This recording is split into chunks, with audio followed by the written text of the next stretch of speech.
O Conhecer está de volta, hoje conversando com o psicólogo e coordenador do curso de Psicologia do SESMAC, Dr. Liécio Pinheiro, que coordenou a parte alagoana de uma pesquisa nacional sobre o uso de álcool, tabaco e drogas pela juventude. Falávamos aqui, professor, sobre o tratamento. Em Alagoas é muito precário ainda e nós temos uma carência de mão de obra especializada no assunto. Nós temos uma carência de pessoas formadas especificamente para trabalhar com dependente químico, né? Nós temos excelentes psicólogos, no entanto, nós precisamos que um grupo profissional seja capacitado na área de dependência química.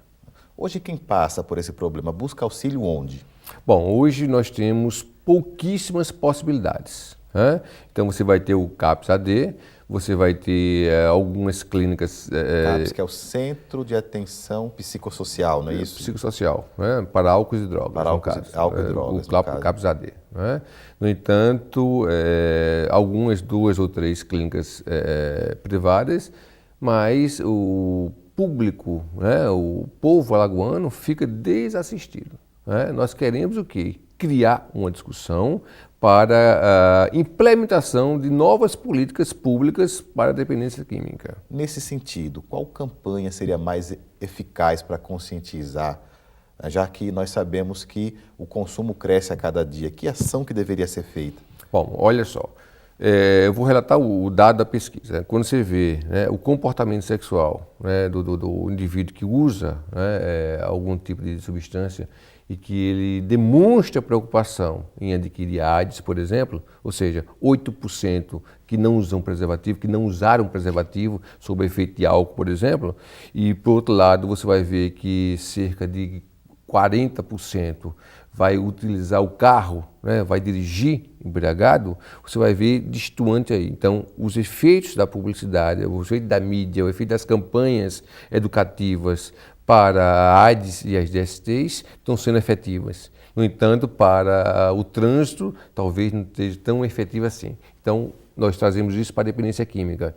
Então, nós precisamos compreender, primeiro, é necessário uma mobilização com a família, porque o seio, né, estrutural do ser humano chama-se família. Ou seja, nessa pesquisa nós estamos trabalhando pessoas que saíram, né, da adolescência e entram no processo de transição para a vida adulta. Estão no processo de transição para a vida adulta. Ou seja, há uma mudança comportamental, uma mudança psicológica, há um amadurecimento, há novas responsabilidades e aí alguns indivíduos começam a ter acesso pela primeira vez, né, a algum tipo de droga. No entanto, as campanhas também devem ser voltadas para a família.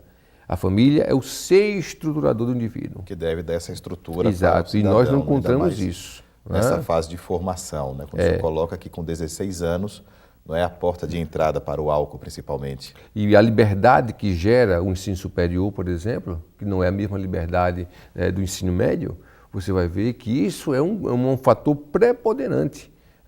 Ou seja, não basta dizer não às drogas, como se colocam as campanhas. Isso não cria um efeito... É um mote envelhecido, inclusive. Lógico, já, né? E continua sendo utilizado. Não diga não às drogas. Isso, ineficaz, não é? Ineficaz.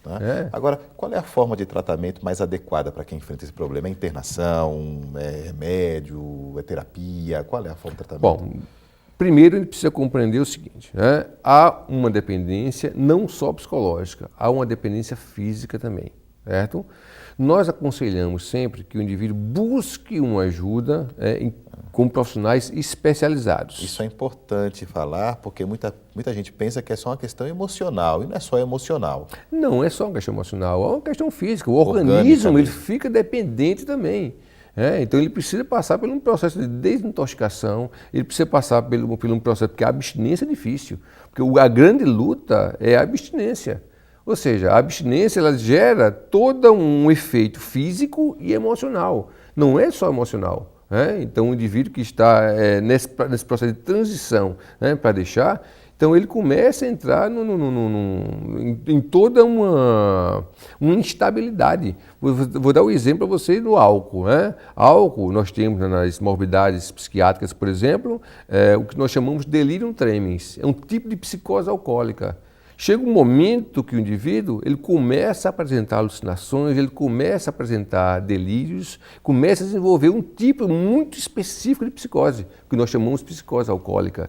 Então, assim, eu preciso ter, quanto mais rápido a ajuda, mais eficaz. Quanto mais demora a ajuda para o dependente químico, mais difícil fica a sua recuperação. Por quê? Porque o organismo ele começa a ficar dependente também. Há toda uma dependência estrutural do indivíduo, biológica e emocional. Existem estatísticas de sucesso desse tratamento, de quantos que conseguem se livrar de fato? Certo, eu vou dar um exemplo do que nós convivemos diariamente. Você soma a psicologia, a psiquiatria e a medicina, nós não chegamos à eficácia dos alcoólicos anônimos. Os alcoólicos com relação ao álcool. A eficácia é como se a psicologia, a psiquiatria e a medicina juntas, elas conseguissem em torno de 18% a 20%. Os alcoólicos anônimos atingem média de 40% a 45%. Olhe bem que estratégia. Então, hoje nós temos os narcóticos anônimos, nós temos pessoas dependentes de outras substâncias. Nós queremos o quê? Que essas organizações, que são, na realidade, não governamentais, possam também aderir ao processo. Eu nunca vi campanhas voltadas para o combate de drogas, utilizando, por exemplo, a ajuda do AA, que é o que mais compreende sobre dependência de álcool. Com uma experiência acumulada de Lógico, décadas, de décadas, e com efeitos altamente significativos. Nós devemos ao AA uma gratidão imensa. Doutor Liésio, eu gostaria de agradecer a presença, obrigado e parabenizar pelo brilhante estudo que foi feito. Eu que agradeço o convite e digo que o grande aliado que nós temos é a mídia. Quanto mais possamos levar essa discussão para a comunidade, para a sociedade, criamos formas eficazes e efetivas de combate ao uso e abuso de substâncias ilícitas. Professor Liésio, obrigado pela participação, obrigado. E o Conhecer de hoje fica por aqui. Para você que nos acompanhou, obrigado, até a próxima.